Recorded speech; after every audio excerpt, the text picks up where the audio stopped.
Krishnan Krishnan Krishnan Hare Hare Hare Ram Ram Ram Hare Hare Dhritarashtra Uvacha Dharma Kshetre Kurukshetre Samvetayujutsava। Gita उपदेश प्रथम श्लोक जीवन का पहला संदेश सेवा गुरुजी चैनल द्वारा प्रातःकालीन संस्करण की प्रस्तुति। हरे कृष्ण कृष्ण कृष्ण हरे हरे, हरे राम राम राम हरे हरे। प्रिय संगत जी, आज से हम श्रीमद् भगवद गीता के दिव्य संदेशों की यात्रा प्रारंभ कर रहे हैं।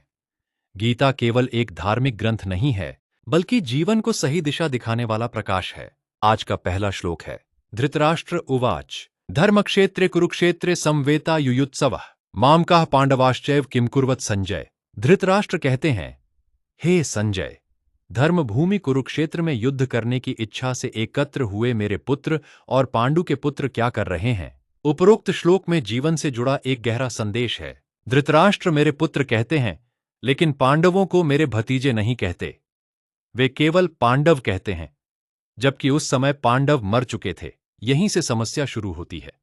जब मेरा और तेरा का भेद बढ़ जाता है, तब न्याय और निष्पक्षता पीछे छूट जाती है। संगत जी, यह केवल युद्ध का प्रश्न नहीं है, यह हमारे जीवन का भी प्रश्न है। हर सुबह जब हम उठते हैं, हमारे सामने भी एक कुरुक्षेत्र होता है।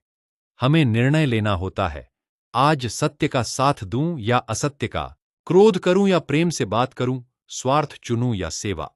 श्लोक में माम का एक शब्द गहरी सीख दे जाता है। इस श्लोक में एक शब्द पर ध्यान दीजिए, माम का अर्थात मेरे। यही मेरा शब्द अधिकांश दुखों की जड़ है। मेरा परिवार, मेरा धन, मेरा पद, मेरी बात।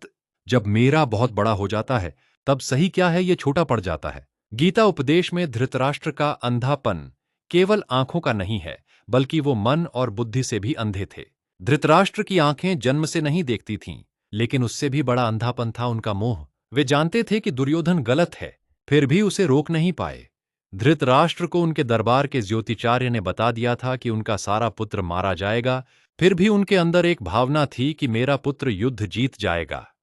यही से एक नेपोटिज्म यानी धृतराष्ट्र भाव की शुरुआत हुई थी। गुरुजी भी समझाते हैं कि मोह और अहंकार मनुष्य से सही निर्णय लेने की शक्ति छीन लेते हैं। गुरुजी कहते हैं कि आज भी यदि हम किसी अपने की गलती जानते हुए भी उसे अनदेखा करते हैं, तो वह भी एक प्रकार का धृतराष्ट्र भाव है। गीता उपदेश में धर्म क्षेत्र का प्रभाव का जिक्र है। धृतराष्ट्र को चिंता थी कि कहीं धर्मभूमि का प्रभाव उनके पुत्रों के मन पर न पड़ जाए। यह संकेत देता है कि सत्संग, अच्छे विचार और पवित्र वातावरण मनुष्य के विचार बदल सकते हैं। श्लोक में संजय का महत्व की विवेचना है। धृतराष्ट्र स्वयं युद्ध नहीं देख सकते थे, इसलिए संजय उन्हें सत्य बता रहे थे। हमारे जीवन में भी संजय की आवश्यकता होती है। ऐसे व्यक्ति, गुरु या अंतरात्मा की, जो हमें बिना पक्षपात के सत्य दिखा सके। गुरुजी सरल शब्दों में गीता के श्लोक के माध्यम से आत्मचिंतन करने कहते हैं। आज हमें अपने आप से एक प्रश्न पूछना चाहिए, क्या मैं न्याय के साथ खड़ा हूं या केवल अपने लोगों के साथ? यदि हमारे अपने भी गलत हों, तो उन्हें प्रेम से सही मार्ग दिखाना ही सच्चा धर्म है। गुरुजी आज सबसे बड़ा युद्ध के बारे में कहते हैं, जो कि आपके भीतर चलता है। याद रखिए, जीवन का सबसे बड़ा युद्ध बाहर नहीं, अपने भीतर चलता है। यदि हम अपने क्रोध पर विजय पालें, अपने अहंकार को छोटा कर दें और अपने मैं को गुरुजी के चरणों में समर्पित कर दें, तो समझिए हमने अपना कुरुक्षेत्र जीत लिया। आइए आज का दिन इस संकल्प के साथ प्रारंभ करें, हे गुरुजी, मुझे सत्य का साथ देने की शक्ति दीजिए।